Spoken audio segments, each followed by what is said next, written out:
2023 ఎన్నికల్లో కూడా ఒక్కటంటే ఒక్క సీటు కూడా కాంగ్రెస్ పార్టీకి ఇయ్యలేదు. మళ్ళీ తిరిగి కేసీఆర్ గారికే జై కొట్టి ఆ రోజు జూబ్లీహిల్స్ నియోజకవర్గంలో కూడా మాగంటి గోపీనాథ్ గారిని మీరు అఖండమైన మెజారిటీతో గెలిపించి తిరిగి మూడవసారి శాసనసభకు పంపినారు.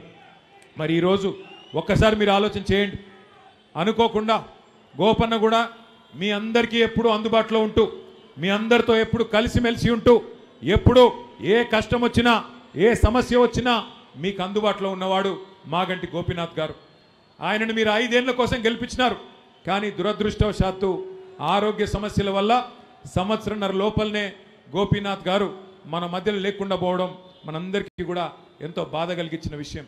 ఇవాళ ఆ కుటుంబం ఏ కుటుంబం అయితే పార్టీకి సేవ చేసిందో, ఏ కుటుంబం అయితే జూబ్లీహిల్స్ నియోజకవర్గానికి గోపీనాథ్ గారి రూపంలో అండగా నిలబడ్డదో ఆ కుటుంబం ఒక పెద్ద దిక్కును కోల్పోయి ఇవాళ మీ ఆశీర్వాదం కోసం ఆ ఇంటి ఆడబిడ్డ మీ అందరి దగ్గరికి కూడా వస్తూ ఉన్నది.